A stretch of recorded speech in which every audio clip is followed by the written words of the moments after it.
بسم الله الرحمن الرحيم. الحمد لله رب العالمين والصلاة والسلام على رسوله الكريم أما بعد. قال الله سبحانه وتعالى إن الذين يكتمون ما أنزل الله من الكتاب المشتمل على نات محمد صلى الله عليه وسلم. ان الذین یقیناً وہ لوگ جو لوگ یکتمون چھپاتے ہیں ما انزل اللہ من الکتاب اس کو جو اللہ تعالیٰ نے نازل کیا کتاب میں سے، یعنی کتاب میں سے جس چیز کو وہ چھپاتے ہیں، المشتمل علی نعت محمد صلی اللہ علیہ وسلم جو کتاب مشتمل ہے نبی صلی اللہ علیہ وسلم محمد صلی اللہ علیہ وسلم کی صفات پر، وہ ہم الیہود ایسا کام کرنے والے، کتمان علم کا کام کرنے والے لوگ یہ یہودی ہیں، یہ لوگ یہودی ہیں جنہوں نے ایسا کیا۔ تو ان کا نام نہیں لیا ہے، نام کیوں نہیں لیا؟ تاکہ سب لوگ جو بھی یہ کام کریں، تاکہ سب لوگ اس وعید میں داخل ہو جائیں۔ وَيَشْتَرُونَ بِهِ ثَمَنًا قَلِيلًا، کیوں ایسا کرتے ہیں وہ لوگ؟ کتمان علم کا کام ہیں، وَيَشْتَرُونَ اور وہ خریدتے ہیں بِهِ اس کے بدلے میں، کتمان علم کے بدلے میں خریدتے ہیں ثمنًا قلیلا معمولی قیمت، یشترون بھی ثمنًا قلیلا اس کے بدلے میں دنیا کی معمولی قیمت خریدتے ہیں، من الدنیا دنیا کی معمولی قیمت خریدتے ہیں، یشترون خریدتے ہیں یعنی یأخذونہ اس کے بدلے میں لیتے ہیں، یأخذونہ بدلہ من سفلتہم یا من سفلتہم، من سفلتہم زیادہ آسان ہے، من سفلتہم اپنے سے نچلے درجے کے لوگوں سے، عامۃ الناس سے، عوام سے، جاہلوں سے، بیوقوف لوگوں سے وہ لیتے ہیں، اس کے بدلے میں کیا لیتے ہیں؟ دنیا کی معمولی قیمت، اس کتمان علم کے بدلے میں ان کے لیے حق بات بیان نہیں کرتے، ان کے لیے ان کے من کے موافق بات بیان کر دیتے ہیں، جو صحیح مسئلہ ہے وہ مسئلہ بیان نہیں کرتے، وہ مسئلہ بیان کرتے جس مسئلے کو بیان کرنے میں ان کا اپنا بھی پیٹ بھر جائے اور ان کے لیے بھی آسانی ہو جائے۔ آپ دیکھیں گے جتنے بھی بدعت و خرافات دین اسلام میں رائج ہے، سب کا تعلق جو ہے پیٹ سے ہے، سب کا تعلق کھانے پینے سے ہے، تیجا، فاتحہ، 40واں، 11واں، 12واں، 21واں، پتہ نہیں کیا کیا ہیں، ساری بدعت و خرافات کا تعلق پیٹ بھرنے سے ہے۔ تو یہ بدعت و خرافات کیوں ایجاد کی گئی ہے؟ تاکہ ان کا پیٹ بھرتا رہے، تو لوگوں کو وہ مسئلے بیان کرتے ہیں جس سے وہ لوگوں سے پیسہ اینٹ سکیں، کئی مزاروں کے نام پر، اولیاء بزرگوں کے نام پر، چڑھاووں کے نام پر، نظر و نیاز کے نام پر لاکھوں کروڑوں اربوں روپے مزاروں کی آمد ہوتی ہے مزاروں پر، لیکن ان کو حق مسئلہ نہیں بیان کرتے، حق مسئلہ چھپاتے ہیں اور وہ بات ان کے لیے بیان کرتے ہیں جس کا دین سے کوئی تعلق نہیں ہوتا۔ فلا یظہرونہ خوف فوتہ علیہم، ظاہر نہیں کرتے ہیں حق بات کو، ظاہر نہیں کرتے نبی صلی اللہ علیہ وسلم کی صفات کو، اس ڈر سے کہ کہیں ان سے وہ فوت نہ ہو جائے، خوف فوتہ علیہم دنیا کی معمولی قیمت کہیں ان سے فوت نہ ہو جائے، فوت ہونے کے ڈر سے، دنیا کی معمولی قیمت ختم ہونے کے ڈر سے اس کو چھپاتے ہیں، ظاہر نہیں کرتے۔ اولئک ما یأکلون فی بطونہم الا النار، یہی وہ لوگ ہیں جو کھاتے ہیں اپنے پیٹوں میں آگ، ما یأکلون فی بطونہم نہیں کھاتے ہیں اپنے پیٹوں میں سوائے آگ کے، یعنی ان کا یہ فعل کتمان علم، کتمان حق، یہ اس کا نتیجہ کیا ہے؟ اس کا نتیجہ جہنم ہے، اس کا نتیجہ کیا ہے؟ لأنہا مآلہ، اس لیے کہ جہنم اس کا مآل ہے، اس کا مرجع ہے، کتمان حق کا، حق کو چھپانا، حق بات کو ظاہر نہ کرنا، کوئی سوال کر رہا ہے پھر بھی اس کے لیے صحیح بات نہ بتلانا، یہ کیا ہے؟ یہ جہنم میں لے جانے والا عمل ہے۔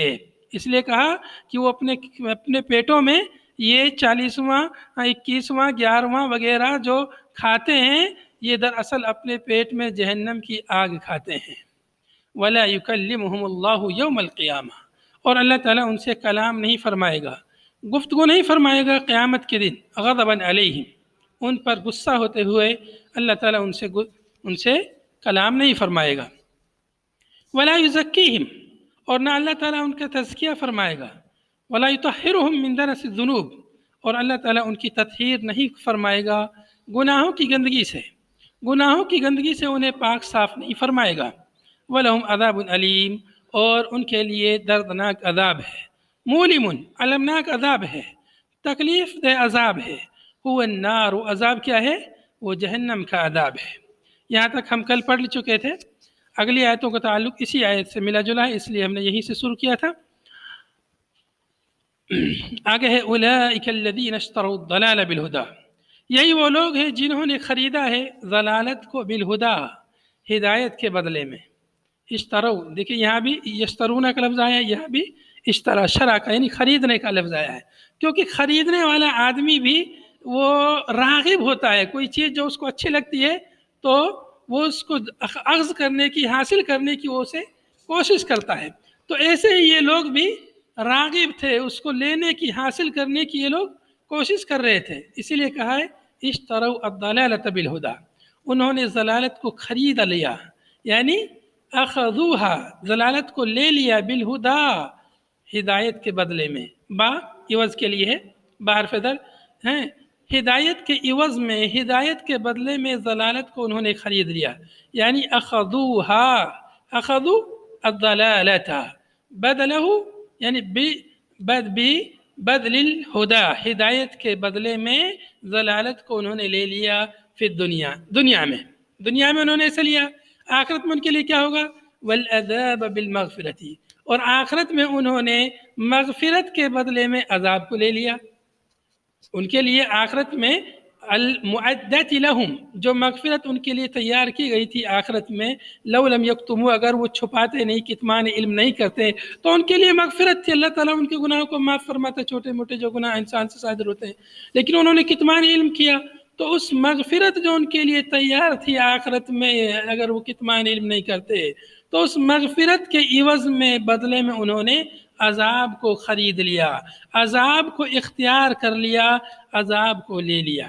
اشترو بمعنی اخذوها یا اختاروها، انہوں نے ضلالت کو اختیار کیا ہدایت کے بدلے میں دنیا میں، اور آخرت کے لیے انہوں نے عذاب کو مغفرت کے بدلے میں اختیار کیا۔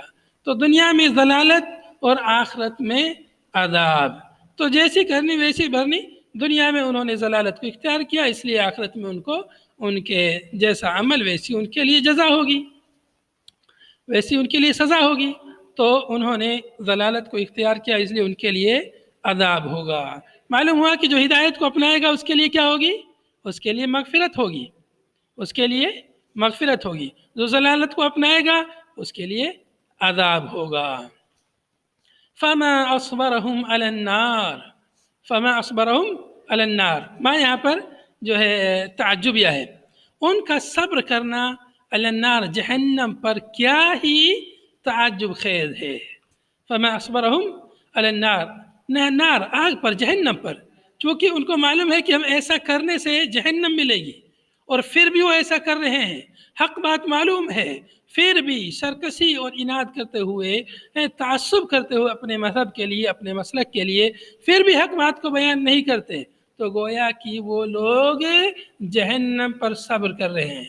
انہیں معلوم ہے کتمان علم کا، کتمان علم کی سزا جہنم ہے، کتمان علم کی وجہ سے، کتمان حق کی وجہ سے انہیں جہنم میں جانا پڑے گا۔ تو فرمایا فما اصبرهم علی النار، ان کا صبر کرنا کیا ہی تعجب خیز ہے، ای ما اشد صبرهم، یعنی ان کا صبر کرنا کتنا سخت ہے۔ یہاں مؤلف نے معنی ذکر کیا ہے، ان کا صبر کرنا کتنا سخت ہے۔ وَهُوَ تَعْجِيبٌ لِّلْمُؤْمِنِينَ، اس میں مومنین کو تعجب دلایا جا رہا ہے، من ارتکابہم موجباتها، کس سے؟ ان کا ارتکاب کرنا موجبات نار کا، موجبات نار کا وہ ارتکاب کر رہے ہیں۔ موجبات نار یعنی وہ عمل جو جہنم کو واجب قرار دیتے ہیں، موجباتها یعنی موجبات النار، ہاں ضمیر نار کی طرف لوٹ رہی ہے، وہ نار، یہ عذاب ہے، یہ نار ادھر ہے، موجبات نار، تو موجبات نار جہنم کو واجب قرار دینے والے اعمال، وہ کیا اعمال ہیں؟ وہ کتمان حق ہے، کتمان نعت نبی ہے، کتمان صفات نبی ہیں، کتمان حق ہیں، تو یہ اعمال موجبات نار ہیں، موجبات نار کا ارتکاب وہ کر رہے ہیں۔ تو اس پر مومنین کو تعجب دلایا جا رہا ہے کہ اس پر تعجب کیجئے کہ ان کا صبر کرنا جہنم پر ایک مومنین کو تعجب کرنا چاہیے کہ کس طرح وہ لوگ جہنم پر صبر کر رہے ہیں. تو وہ لوگ جہنم پر صبر کر رہے ہیں تو تم لوگ جنت پر صبر کرو، جنت کے لیے صبر کرو. دنیا کی معمولی مصیبتیں ہیں، پریشانیاں ہیں، ان کو جھیل لو، صبر کرو تو جنت ملے گی. اور یہ لوگ کیا کر رہے ہیں، اتنے سخت عذاب ان کے لیے ملے گا، پھر بھی یہ برائی پر ڈٹے ہوئے ہیں، اپنے مسلک کے تعصب کے لیے، اپنے مذہب اور دین کے عصبیت کے لیے یہ لوگ اس پر ڈٹے ہوئے ہیں. تو مومنین کو تعجب کے دلانے کے لیے ایسا کہا گیا ہے. من غیر مبالات، بغیر کسی پرواہ کے، لاپرواہی سے، بے فکری سے یہ لوگ موجبات نار کا ارتکاب کر رہے ہیں. من غیر مبالات، بغیر کسی پرواہ کے، بے فکری سے، نو ٹینشن، بس عمل کرے جا رہے ہیں. اپنے مسلک، اپنے مذہب، اپنے دین کو ظاہر اور غالب کرنے کے لیے جو من میں آ رہا ہے کر رہے، کوئی فکر نہیں، کوئی ٹینشن نہیں کہ اس کے بدلے میں آخرت میں ہمارا انجام کیا ہوگا. وَإِلَّا، ورنہ فَأَيُّ صَبْرٍ لَهُمْ، ورنہ کہاں ان کے پاس صبر ہے، صبر کہاں ہے ان کے پاس. یہ تو دراصل مومنین کو تعجب دلایا جا رہا ہے. تو ایک معنی تو یہ ہے جو مؤلف نے یہاں ذکر کیا ہے کہ فما اصبر ما تعجبیہ ہے، تو یہاں پر تعجب مومنین کو دلایا جا رہا ہے. دوسرا معنی ہے اس کا کہ اللہ تعالیٰ خود کہہ رہا ہے کہ ان کا صبر کرنا جہنم پر کیا ہی تعجب خیز ہے. گویا کہ تعجب کرنے والا کون ہے؟ اللہ تعالیٰ ہے. تو گویا کہ تعجب کرنا یہ اللہ کی صفت ہے. چونکہ یہاں مفسر کے یہاں تو صفات الہی کے تعلق سے تعویل پائی جاتی ہے، تو اس لیے وہ معنی یہاں انہوں نے ذکر نہیں کیا ہے، جبکہ وہی معنی زیادہ انسب ہے کہ اللہ تعالیٰ یہاں پر مومنین کو تعجب نہیں دلا رہا. اللہ تعالیٰ کہہ رہا ہے کہ کیا ہی تعجب ہے ان کا صبر کرنا. اب مومن بھی تعجب کرے تو ٹھیک ہے، کوئی مسئلہ نہیں ہے، لیکن ہم کو وہ معنی مراد لینا چاہیے اللہ تعالیٰ کی صفات کے بارے میں جو ظاہری معنی ہو. تو لوگ کہیں گے کہ اللہ تعالیٰ کیوں تعجب کرے گا، اللہ تعالیٰ کو علم نہیں ہے، اللہ تعالیٰ کو پتہ نہیں ہے کیا. اللہ تعالیٰ تعجب جیسے اس کے شایان شان ہے ویسے وہ تعجب کرتا ہے. کوئی کہے گا جب کسی کو کسی سبب وجہ کا پتہ نہ ہو تب وہ تعجب کرتا ہے، اللہ تو کو سب پتہ ہے. تو اللہ کو سب پتہ ہے لیکن پھر بھی وہ تعجب کر سکتا ہے اگر جیسے اس کے شایان شان ہے. اس کا تعجب کرنا ایسا نہیں ہے جیسے انسان کا تعجب کرنا ہے. پھر کیسا ہے؟ واللہ عالم، اللہ بہتر جانتا ہے اس کی کیفیت، اس کی صفت ہم انسان نہیں جانتے. جیسے اس کے شایان شان ہے ویسے وہ تعجب کرتا ہے. یہ معنی اولا اور صحیح اور درست معنی ہے. شیخ ابن عثیمین رحمہ اللہ نے ایسا ہی بیان کیا اس آیت کی تفسیر میں، اور اس معنی کو انہوں نے غلط قرار دیا ہے. ذالک الذی ذکر، جو پیچھے ذکر کیا گیا ہے، یعنی من اکلہم النار، ان کا جہنم کو کھانا، آگ کا ان کا کھانا، وما بعدہ، اور اس کے بعد میں جو یہ بات بیان کی گئی ہے عذاب بالمغفرہ اور یہ ضلالت اور عذاب یہ سب بیان کی گئی ہے، یہ کس وجہ سے ہے؟ بسبب ان اللہ نزل الکتاب بالحق. یہاں پر سببیہ ہے، یہ اس سبب سے ہے کہ اللہ تعالیٰ نے کتاب حق کے ساتھ نازل فرمائی، پھر بھی یہ لوگ اس کو چھپا رہے ہیں. اللہ تعالیٰ نے کتاب نازل فرمائی، کیسے نازل فرمائی؟ حق کے ساتھ میں. اس کا نزول حق کے ساتھ میں ہوا، نازل کرنے والے اس کے برحق ہیں، اور اس کے اندر جو اخبار ہیں وہ برحق ہیں، جو تعلیمات ہیں وہ بالکل برحق ہیں. پھر بھی یہ لوگ اس برحق بات کو چھپاتے ہیں، حق ہونے کے باوجود اس کو چھپاتے ہیں. اس وجہ سے ان کے لیے عذاب ہے، اس وجہ سے ان کے لیے جہنم ہے، اس وجہ سے ان کے پیٹوں میں نار ہے. اس وجہ سے اللہ تعالیٰ قیامت کے دن ان سے کلام نہیں فرمائے گا، گفتگو نہیں کرے گا ان سے اللہ تعالیٰ رحم و کرم کے ساتھ میں. ذالک بسبب ان اللہ نزل الکتاب، یہ سب اس سبب سے ہے، اس وجہ سے ہے کہ اللہ تعالیٰ نے کتاب کو حق کے ساتھ نازل فرمایا. بالحق متعلق بنزلہ، یہ بالحق نزلہ سے متعلق ہے، یعنی اللہ تعالیٰ نے کتاب کیسے نازل کی؟ حق کے ساتھ میں. اس کے باوجود انہوں نے کیا کیا؟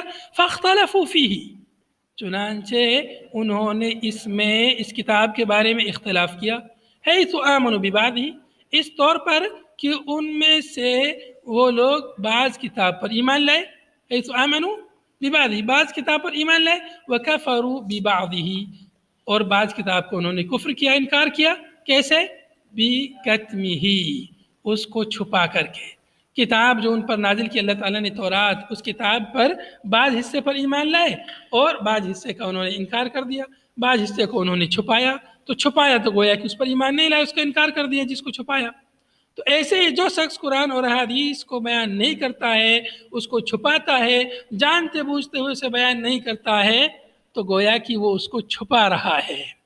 اپنی مسجدوں میں ہر طرح کے فضائل اور مسائل بیان کریں گے جو مسلک کی تائید میں ہے، لیکن ان حدیث کو کبھی نہیں بیان کریں گے جو حدیثیں ان کے مسلک کے خلاف ہیں، جو حدیثیں نقص گنہ تعویذ کے مخالف ہیں، جو حدیثیں شرک اور بدعات کے مخالف ہیں. ان حدیثوں کو بیان نہیں کریں گے، یا بیان کریں گے تو ان کو توڑ مروڑ کر ان میں معنوی تحریف کر کے ان کو بیان کرتے ہیں. تو یہ کیا ہے؟ یہ کتمان علم ہے، کتمان حق ہے.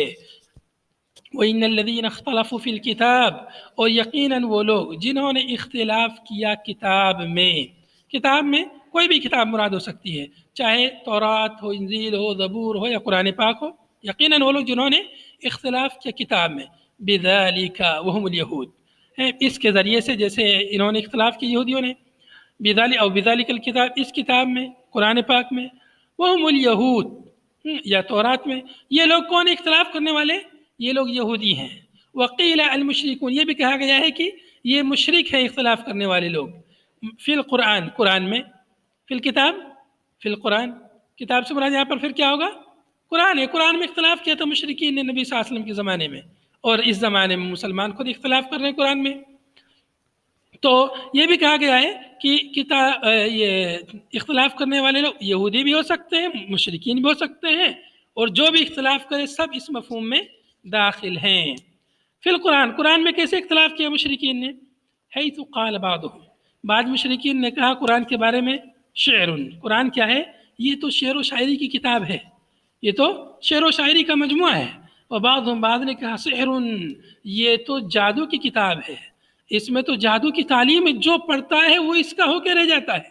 جو اس کتاب کو، اس قرآن کی آیتوں کو جو سنتا ہے وہ مسحور ہو جاتا ہے، وہ محمد کا ہو کے رہ جاتا ہے صلی اللہ علیہ وسلم. وبعضهم، اور بعض نے کہا کہانتون، یہ تو جادو ٹونا ہے، سحر کے ہے، جیسے کہانا ہے، جادو ٹونا اور یہ آنکھ بندی کا جو کھیل ہوتا ہے، یہ سب اس میں آتے ہیں. تو اس طرح سے انہوں نے، مشرکین نے اختلاف کیا قرآن میں. اور اختلاف کی مختلف قسمیں ہو سکتی ہیں. تو اختلاف کی جیسے یہودیوں نے اختلاف کیا، بعض کتاب پر ایمان لائے، بعض کتاب پر کا انکار کے چھپا کر کے، ایسے اس طرح کا اختلاف مسلمانوں کے اندر بھی موجود ہے.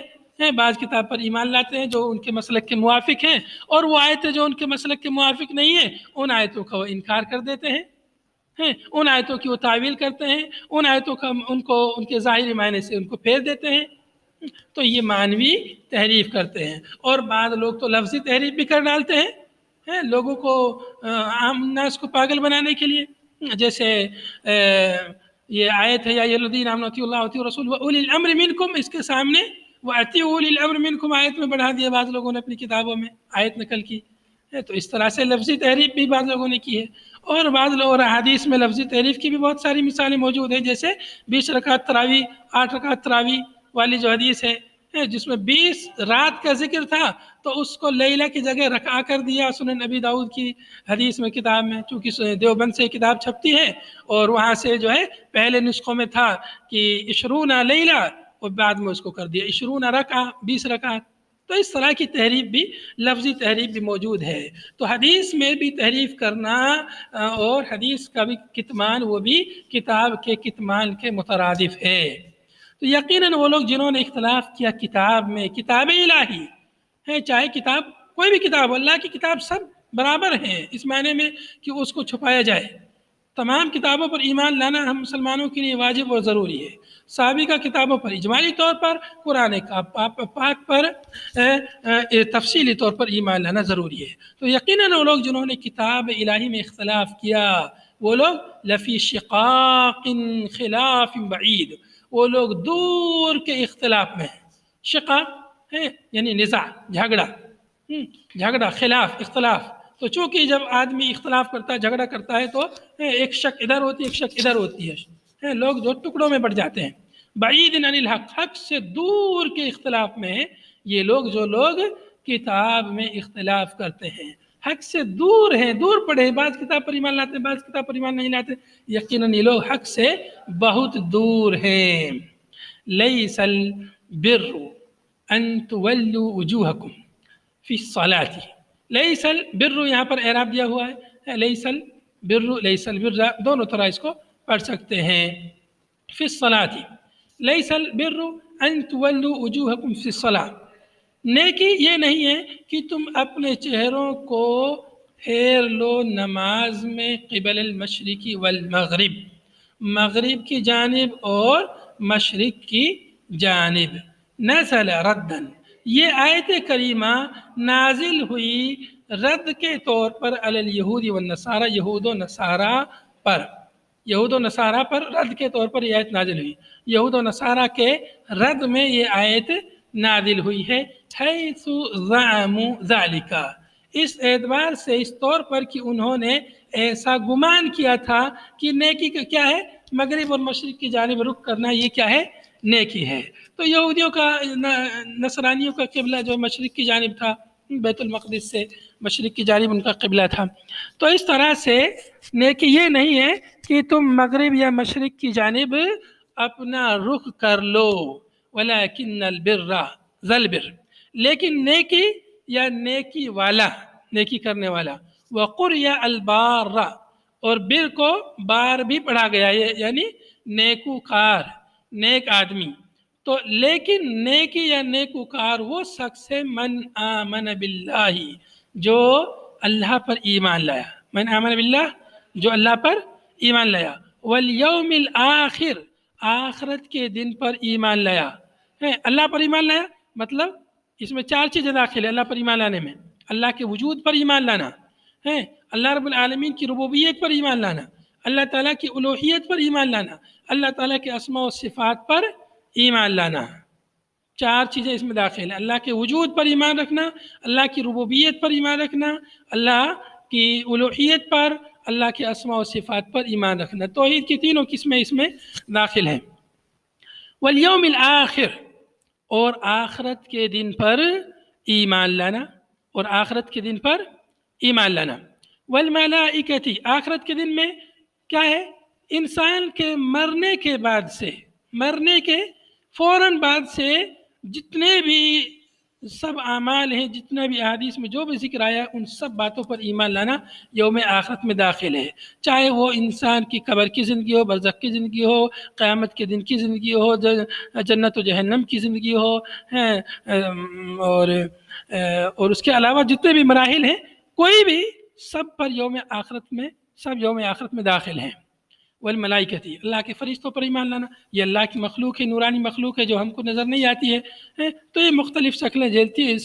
ان کے جسم ہے، اللہ کی عبادت میں لگے رہتے ہیں، اور ان کے مختلف کام ہیں، اللہ تعالیٰ نے ان کو سونپ رکھے ہیں. مختلف فرشتوں کے نام ہمیں معلوم ہے، جیسے جبریل ہے، میکائیل ہے، اسرافیل ہیں، اور مالک ہیں، وغیرہ فرشتوں ہیں.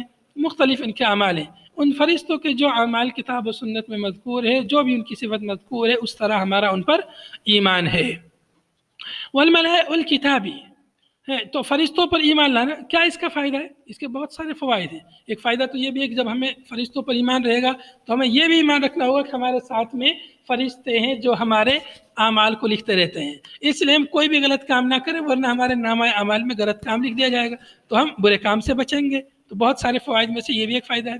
والکتابی، اللہ کی کتاب پر کون ہے ایمان والا ہے؟ جو نیکوکار کون ہے؟ جو اللہ پر ایمان لائے، آخرت پر ایمان لائے، فرشتوں پر ایمان لائے، کتاب پر ایمان لائے. کتاب الکتب، الف لام جنس کے لیے تمام کتابیں داخل ہیں. تمام کتابیں، اللہ کی جتنی بھی آسمانی کتابیں ہیں، سب کتابوں پر ایمان لائے، جن میں سے کچھ کتابوں کے نام ہمیں معلوم ہیں. کون کون سی کتابیں ہیں؟ وہ 5 کتابیں ہیں. نمبر 1 زبور، تورات، انجیل اور قرآن پاک. صحف ابراہیم، صحف موسیٰ، وہ چھٹی ہو جاتی ہے، لیکن صحف موسیٰ وہ جو ہے تورات میں داخل ہے، یا تورات ہی کے حصے ہیں. تو اس طرح سے یہ 5 کتابیں ہیں جو جن کا ذکر قرآن میں موجود ہے. لیکن ہر نبی کو اللہ تعالیٰ نے کتاب دی ہے اور ہمارا ان پر اجمالی طور پر ایمان ہے۔ والنبیین، اور نبی، والنبیین، اور جو لوگ ایمان رکھتے ہیں نبیوں پر وہ نیکوکار ہیں۔ وآت المال علی حبہ، اور مال کو جن لوگوں نے عطا کیا، عطا کرتے ہیں، دیتے ہیں، علی حبہ یعنی مع حبہ لہ، مع حب المال، مال سے محبت کرنے کے باوجود، مع حبہ للمال، مال سے محبت کرنے کے بعد چاہتے ہوئے مال کو اس کو خرچ کرتے ہیں، یہ حقیقت میں نیکوکار ہیں۔ ایک آدمی ہے، نوجوان ہے، اس کے پاس تھوڑا مال ہے تو ظاہر سی بات ہے اس سے محبت کرے گا، پتہ نہیں کتنی زندگی ہے اس کے بعد۔ لیکن ایک آدمی بزرگ ہے، 100 سال کا، اس کے پاس ملینوں ریال ہے، ملینوں روپیہ پیسہ ہے اس کے پاس ہے، تو اس کو اتنی محبت نہیں ہوگی مال سے جتنا ایک آدمی صحیح ہے، تندرست ہے، جو کہ مرنے والا سوچتا ہے ابھی پتہ نہیں کتنی میری زندگی ہے، تھوڑی بہت زندگی ہے، اور لیکن ایک آدمی اس کو فقر وقر کا کوئی ڈر نہیں، لیکن ایک آدمی ہے وہ جوان ہے، صحت مند ہے، اسے لگتا ہے کہ ابھی تو میری پتہ نہیں کتنی عمر ہے، تو اس لیے اسے مال سے کی چاہت زیادہ ہوتی ہے۔ تو اس طرح سے مال کو چاہتے ہوئے، تو مال میں بھی کوئی مال ہے بہت قیمتی ہے، کوئی مال ہے کم قیمتی ہے، کوئی مال انسان اس سے زیادہ محبت کرتا ہے، کسی سے کم کرتا ہے، تو اس طرح سے مال کو چاہتے ہوئے اللہ کے راستے میں خرچ کرتے ہیں۔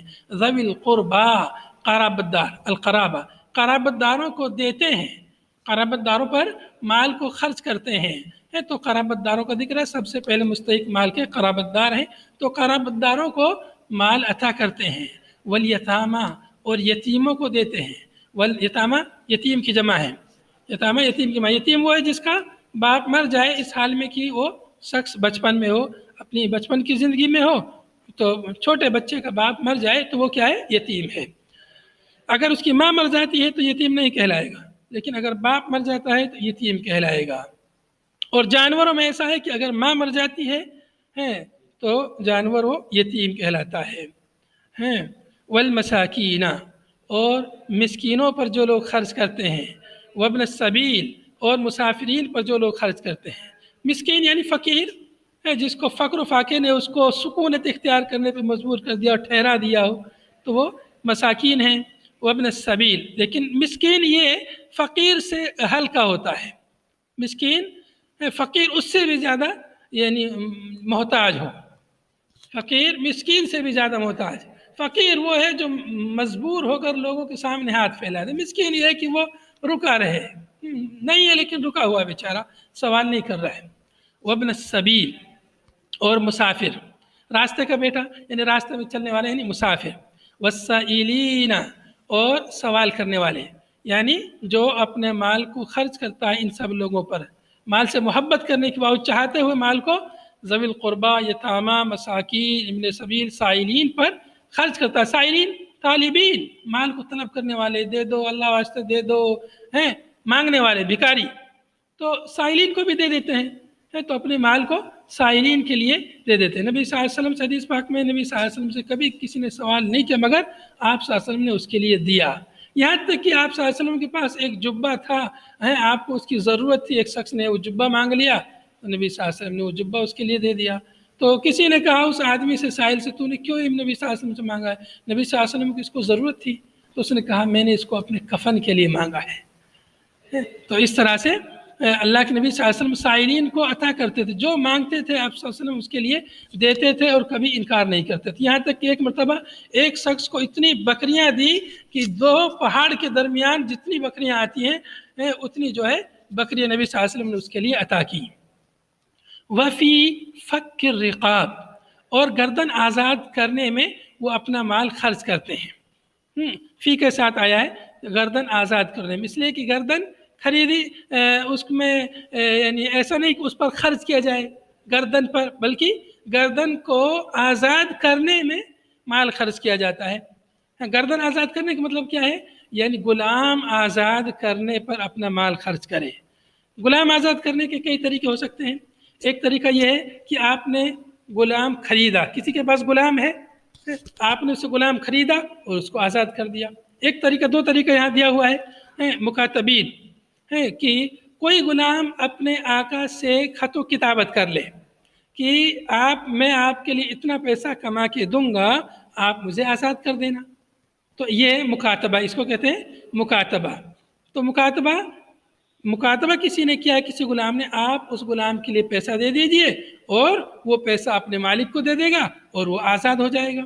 والاسرہ، اور قیدی ہیں، قیدیوں کو آزاد کرانے میں، قیدی ہیں کسی غیر مسلم کے پاس ہیں اور غیر مسلمین نے کفار نے انہیں قید کر کے رکھا ہے، تو ان کو، یا مسلمانوں نے قید کر کے رکھا ہے، تو اس کو آزاد کرانے میں، کوئی بیجا یعنی بغیر کسی گناہ کے اور بغیر کسی اس کو کسی نے پھنسا دیا ہے، تو ایسے شخص کو قید سے آزاد کرانے میں یعنی فضیلت ثواب ہے۔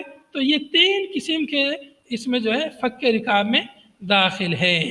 وَأَقَامَ الصَّلَاةَ، اور وہ لوگ نیکوکار ہیں جنہوں نے نماز قائم کی، نماز قائم کی، نماز ادا کی نہیں کہا، نماز قائم کی، یعنی نماز کو اس کے جملہ ارکان اور شرائط اور واجبات کے ساتھ اس کو ادا کیا، تو یہ نماز کا قائم کرنا ہے۔ وَآتَ الزَّكَاةَ، اور زکوٰۃ ادا کی، المفروضہ، مؤلف نے کہا زکوٰۃ سے مراد یہاں پر فرض زکوٰۃ ہے، نفلی زکوٰۃ نہیں ہے۔ کیوں؟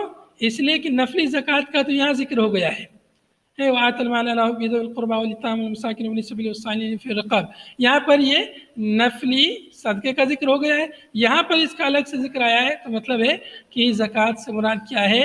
فرض زکوٰۃ ہے۔ وما قبلہ فی التطوع، اور اس سے پہلے جو ذکر آیا ہے یہ تطوع نفلی زکوٰۃ کے بارے میں، نفلی صدقے کے بارے میں ہے۔ والموفون بعہدہم، اور نیکوکار کون لوگ ہیں؟ نیکوکار وہ لوگ ہیں جو اپنے عہد میں پورے ہوتے ہیں، اپنے عہد کی وفا کرنے والے ہوتے ہیں، اپنے عہد کو پورا کرتے ہیں۔ اذا عاہدوا اللہ، جب وہ اللہ تعالیٰ سے عہد کر لیتے ہیں تو اس عہد کو وہ پورا کرتے ہیں۔ اب الناس، یا لوگوں سے عہد کرتے ہیں کسی چیز کا، مجھے پیسہ دے دیجئے، اتنے دنوں میں آپ کا پیسہ دے دوں گا، تو اس عہد کو جو لوگ پورا کرتے ہیں، یا اللہ سے کسی چیز کا انہوں نے عہد کیا، یا اللہ تعالیٰ میرا فلاں کام ہو جائے ایسے ایسے تو میں اتنا صدقہ کروں گا، یا کسی بھی چیز کا عہد کرے اللہ تعالیٰ سے، وہ اپنے عہد کو پورا کرتے ہیں، یہ نیکوکار ہیں۔ والصابرین فی البأساء، ہیں صابرین، یہاں پر والموفون ہے، یہاں پر سب یہ جو ہے مرفوع ہے، تو یہ منصوب کیوں ہوا ہے؟